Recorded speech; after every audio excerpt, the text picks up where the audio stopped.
Joshua chapter 10.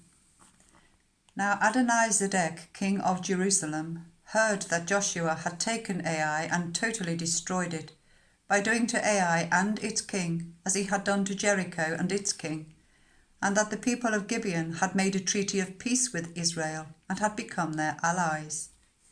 He and his people were very much alarmed at this, because Gibeon was an important city, like one of the royal cities.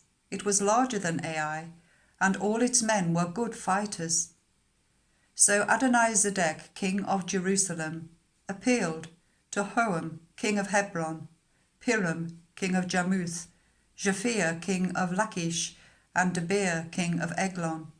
"Come up and help me attack Gibeon," he said, "because it has made peace with Joshua and the Israelites." Then the 5 kings of the Amorites, the kings of Jerusalem, Hebron, Jarmuth, Lachish, and Eglon, joined forces. They moved up with all their troops and took up positions against Gibeon and attacked it. The Gibeonites then sent word to Joshua in the camp at Gilgal, "Do not abandon your servants. Come up to us quickly and save us. Help us, because all the Amorite kings from the hill country have joined forces against us." So Joshua marched up from Gilgal with his entire army, including all the best fighting men. The Lord said to Joshua, "Do not be afraid of them. I have given them into your hand. Not one of them will be able to withstand you." After an all-night march from Gilgal, Joshua took them by surprise. The Lord threw them into confusion before Israel, so Joshua and the Israelites defeated them completely at Gibeon. Israel pursued them along the road going up to Beth-horon and cut them down all the way to Azekah and Makkedah. As they fled before Israel on the road between Beth-horon and Azekah, the Lord hurled large hailstones down on them, and more of them died from the hail than were killed by the swords of the Israelites. On the day the Lord gave the Amorites over to Israel, Joshua said to the Lord in the presence of Israel, "Sun, stand still over Gibeon, and you, moon, over the valley of Ajalon." So the sun stood still, and the moon stopped, till the nation avenged itself on its enemies. As it is written in the book of Jashar, "The sun stopped in the middle of the sky and delayed going down about a full day. There has never been a day like it before or since, a day when the Lord listened to a human being. Surely the Lord was fighting for Israel." Then Joshua returned with all Israel to the camp at Gilgal. Now the 5 kings had fled and hidden in the cave at Makkedah.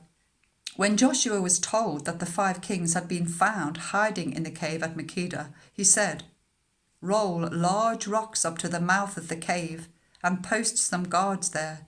But don't stop. Pursue your enemies.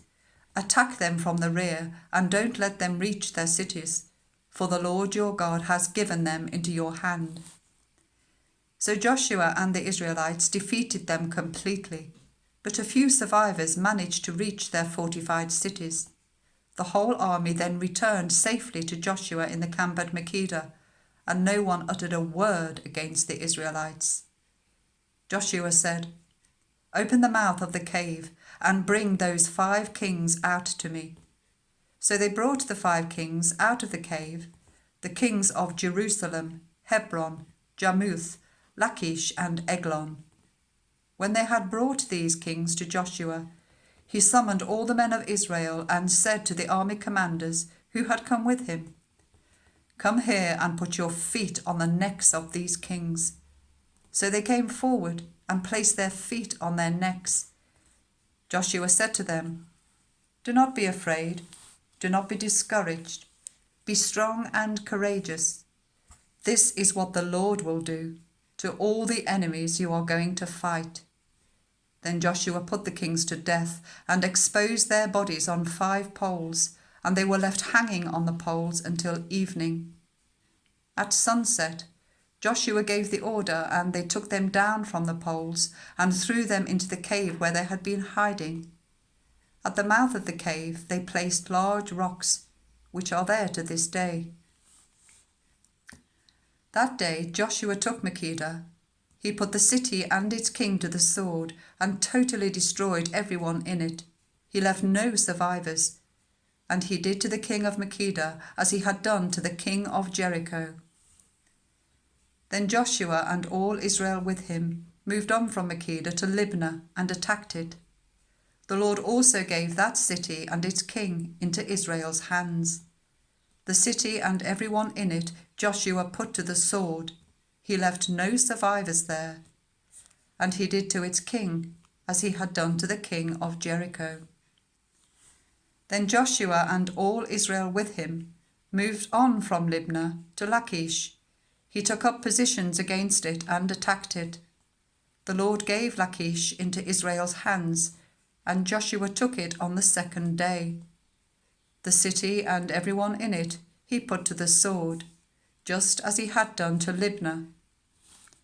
Meanwhile, Horam, king of Gezer, had come up to help Lachish, but Joshua defeated him and his army until no survivors were left. Then Joshua and all Israel with him moved on from Lachish to Eglon. They took up positions against it and attacked it.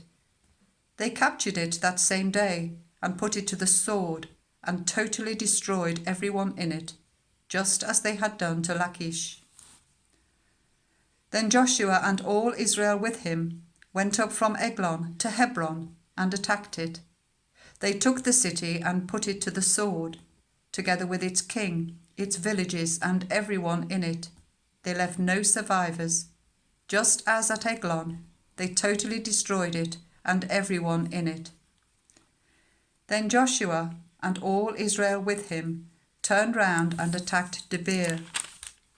They took the city, its king and its villages, and put them to the sword. Everyone in it they totally destroyed. They left no survivors. They did to Debir and its king as they had done to Libnah and its king, and to Hebron. So Joshua subdued the whole region, including the hill country, the Negev, the western foothills, and the mountain slopes, together with all their kings. He left no survivors. He totally destroyed all who breathed, just as the Lord, the God of Israel, had commanded. Joshua subdued them from Kadesh Barnea to Gaza, and from the whole region of Goshen to Gibeon. All these kings and their lands Joshua conquered in one campaign, because the Lord, the God of Israel, fought for Israel. Then Joshua returned with all Israel to the camp at Gilgal.